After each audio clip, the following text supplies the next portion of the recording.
Hello everyone. तो आज मैं द रिडेम्पशन ऑफ अर्ल नोटिंघम मांगा के अगले चैप्टर को एक्सप्लेन करने वाली हूँ। तो पिछले चैप्टर के एंड में हमने देखा था कि इयान की कोरी को ढूंढ कर लाने के बाद उसका और मेडेलिन का रिश्ता काफ़ी सुधर गया था और पहले के मुकाबले अब उन दोनों ने काफ़ी हद तक एक दूसरे के साथ बात करना शुरू कर दिया था। प्रेजेंट में मेडेलिन इयान के स्टडी रूम में उसके लिए चाय लेकर आती है और उससे पूछती है कि अब उसकी तबीयत कैसी है। इस पर इयान बटलर के लाए हुए डॉक्यूमेंट्स पढ़ते हुए उसे जवाब देता है कि वो बिल्कुल ठीक है। इस पर मेडेलिन उससे कहती है कि ये सुनकर उसे खुशी हुई। बटलर भी वहीं थोड़े दूर खड़े होकर इयान के उन डॉक्यूमेंट्स को चेक करके साइन करने का इंतज़ार कर रहा था ताकि वो उन डॉक्यूमेंट्स को अरेंज करके उन्हें वहाँ से ले जा सके। वहीं इयान मेडेलिन की लाई हुई चाय पीते हुए अपने वर्क रिलेटेड डॉक्यूमेंट्स पढ़ता रहता है। ये देखकर मेडेलिन मुस्कुराती है और फिर अपने मन में सोचती है कि ऐसा लगता है कि उस दिन के बाद से इयान मुझसे बहुत ही फ्रेंडली तरीके से बात करने लगा है, वरना उसके बीमार होने से पहले तो उसने मेरे सवाल का जवाब भी नहीं दिया होता। फिर मेडेलिन उस स्टडी रूम को ध्यान से देखने लगती है। तभी उसकी नज़र बुक शेल्फ में रखी हुई एक बुक पर पड़ती है। मेडेलिन उस बुक को जल्दी से उठाकर उसका टाइटल पढ़ती है और फिर खुश होकर इयान से कहती है कि ये तो टैम्बरलिन द ग्रेट की ओरिजिनल कॉपी है। उसकी बातें सुनकर इयान अपना पेपर वर्क करते हुए उससे कहता है कि अगर उसे वो बुक पसंद है तो वो उस बुक को अपने साथ पढ़ने के लिए ले जा सकती है। ये सुनकर मेडेलिन उससे पूछती है कि तुम्हारा मतलब है कि मैं इस बुक को अपने पास रख सकती हूँ। ये सुनकर इयान मेडेलिन की तरफ देखता है, जिसकी वजह से मेडेलिन थोड़ा घबरा जाती है और अपने मन में अपने आप से कहती है कि अरे नहीं, सिर्फ इसलिए कि वो मेरे साथ अच्छे तरीके से पेश आ रहा है इसका मतलब ये नहीं है कि मुझे किसी तरह की गलत फहमी अपने मन में पालनी चाहिए। फिर मेडेलिन थोड़ा हिचकिचाते हुए इयान से कहती है कि मेरे कहने का मतलब था कि हम दोनों शादीशुदा है, इसीलिए टेक्निकली ये बुक मेरी भी हुई, लेकिन मुझे पता है कि तुम ऐसा नहीं सोचते हो, इसीलिए उसने अभी इतना कहा ही था कि तभी इयान उसे टोकते हुए उससे कहता है कि ये बुक तुम्हारी है, यहाँ की हर एक चीज़ तुम्हारी है। जैसे तुम्हारा बगीचा मेरा है, ठीक वैसे ही मेरा स्टडी रूम भी तुम्हारा स्टडी रूम है। इयान की बातें सुनकर मेडेलिन ब्लश करने लगती है और उसके दिल की धड़कन तेज़ हो जाती है। इसके बाद इयान फिर से अपना काम करने लगता है और मेडेलिन चुपके से उसकी तरफ देखती रहती है। तभी इयान अपने बटलर से पूछता है कि इस मैनर की दीवारों की मरम्मत कैसी चल रही है। अगर कहीं एक और वॉर शुरू हो जाती है तो उससे बचने के लिए सबसे ज़रूरी फर्स्ट लाइन ऑफ डिफेंस होता है, इसीलिए मैं चाहता हूँ कि तुम खुद उन दीवारों की मरम्मत की निगरानी करो। इयान के ऑर्डर सुनने के बाद बटलर उसे हाँ में जवाब देते हुए कहता है कि वो बिल्कुल वैसा ही करेगा। वहीं इयान की बातें सुनने के बाद मेडेलिन अपने मन में सोचती है कि वो कब अपनी वॉर की यादों से बाहर निकल पाएगा। शायद कोई ऐसी चीज़ जो थोड़े समय के लिए उसका ध्यान भटका सके, तो हो सकता है कि उसे उसकी वॉर की यादों से बाहर निकलने में थोड़ी आसानी हो। तभी मेडेलिन को बुक शेल्फ पर एक बहुत पुराने प्ले का फर्स्ट एडिशन दिखता है। उस प्ले की बुक को देखकर मेडेलिन सोचती है तो इयान को ये पसंद है। तभी मेडेलिन को एक आइडिया आता है। इसके बाद हमें मैनर के अंदर बहुत सारे नौकरों को काम करते हुए दिखाया जाता है, जिनमें से कुछ घर की साफ सफाई कर रहे थे और कुछ सजावट का काम कर रहे थे। तभी बटलर मेडेलिन के पास आकर उससे पूछता है कि आप मूवी स्क्रीनिंग करना चाहती हो, पर उसके लिए हमारे पास ठीक ढंग की जगह नहीं है और मूवी स्क्रीनिंग के लिए बहुत सारी तैयारियां करनी पड़ेगी। इस पर मेडेलिन उससे कहती है कि वो गार्डन के पीछे वाले प्रेयर रूम का इस्तेमाल कर सकते हैं।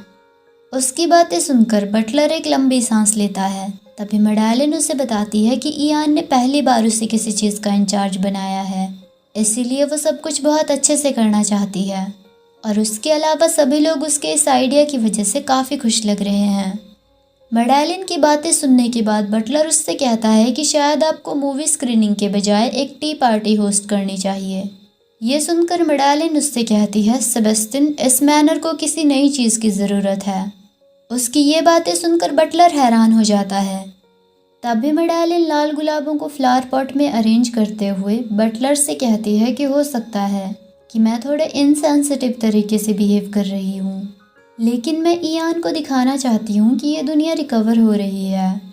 उन लाल गुलाबों को फ्लावर पॉट में अरेंज करने के बाद मेडेलिन पीछे मुड़कर बटलर की तरफ देखती है और फिर मुस्कुराते हुए बटलर से कहती है कि अगर इयान अपनी वॉर की यादों को पीछे छोड़ देता है तो क्या आपको नहीं लगता कि बहुत सारी चीज़ें बदल जाएगी और उस बदलाव से इयान और ये नॉटिंघम मैनर दोनों ही रिकवर हो जाएंगे।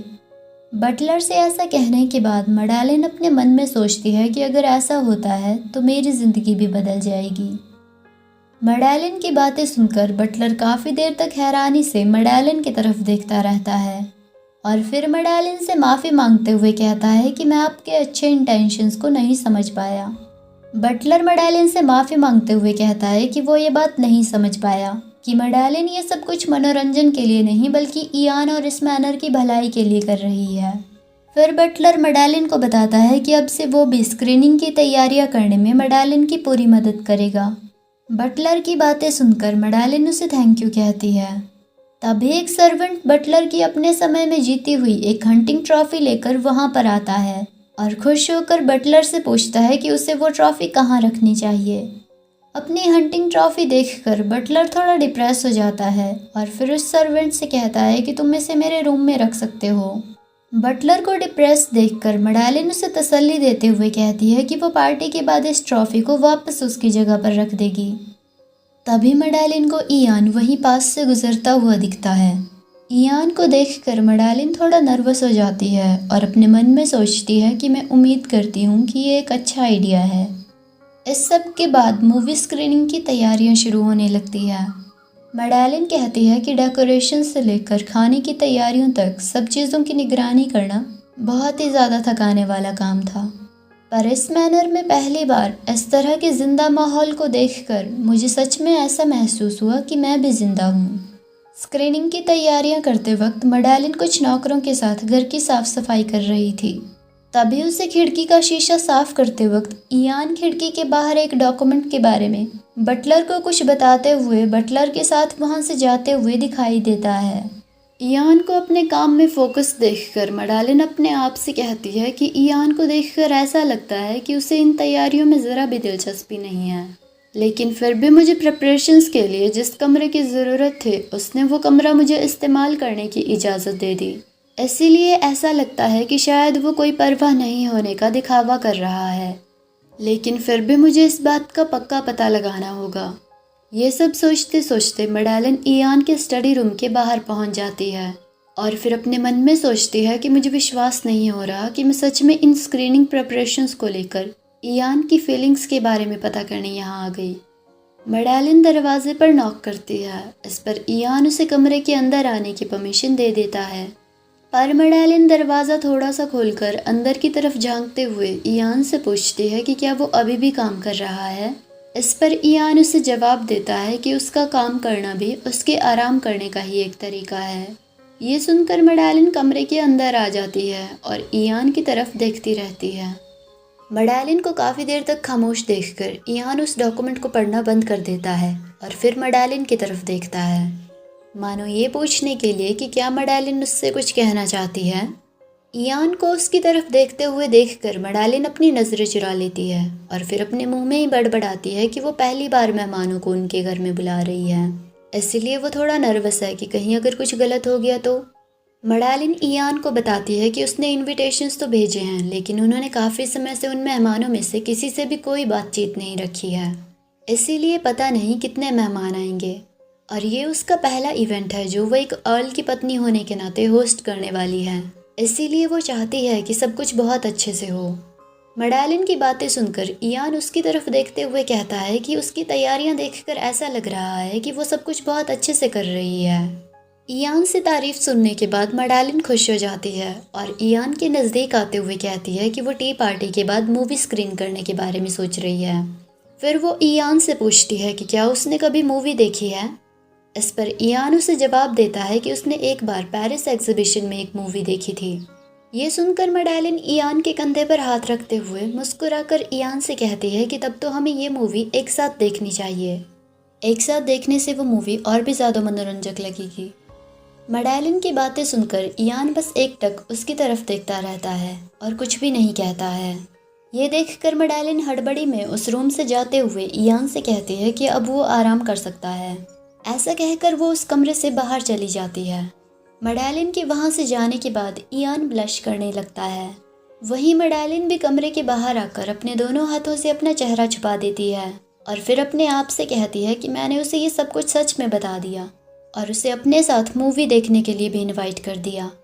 ये सब सोचने के बाद मैडेलिन अपने उस हाथ को देखती है जिससे उसने इयान के कंधे को छुआ था।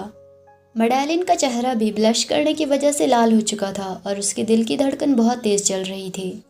स्क्रीनिंग का दिन आता है। उस दिन नॉटिंघम मैनर में बहुत सारे मेहमान आए हुए थे, जिसकी वजह से मैनर में काफ़ी चहल पहल थी। मेहमानों को देखकर मैडेलिन अपने मन में कहती है कि ये तो बहुत अच्छी बात है कि इतने सारे लोग आए हैं। मैंने सुना था कि आजकल कॉमनर और नोबल घरानों में उतना ज़्यादा भेदभाव नहीं बचा है। नॉटिंघम मैनर में आए हुए सभी लोगों की नज़रें इयान को ही ढूंढ रही थी और वो आपस में धीमे धीमे इयान के बारे में बातें भी कर रहे थे। ये देखकर मैडेलिन सोचती है कि शायद ज़्यादातर लोग यहाँ पर अफवाहों वाले उस भूत को देखने के लिए आए हैं जो इस मैनर में रहता है। ये सब सोचकर मैडेलिन थोड़ा उदास हो जाती है और फिर अपने आप से कहती है कि जब इतने सारे लोगों की नज़रें इयान पर ही है तो शायद ऐसे हालातों में उसके लिए यहाँ पर आना बहुत मुश्किल होगा। फिर मैडेलिन सोचती है कि अगर इयान मूवी देखने भी नहीं आया तो। वो ये सब सोच ही रही थी कि तभी इयान सभी मेहमानों से देर से आने के लिए माफ़ी मांगता है और लंगड़ाते हुए बैसाखी के सहारे सीढ़ियों से नीचे आता है। इयान नॉटिंघम मैनर में आए हुए सभी मेहमानों को अपना इंट्रोडक्शन देते हुए कहता है कि मैं इस नॉटिंघम मैनर का मास्टर ऑल इयान नॉटिंघम हूँ। और इसी के साथ ये चैप्टर यहीं पर ख़त्म हो जाता है। आगे की कहानी अगली वीडियो में, तब तक के लिए बाय बाय।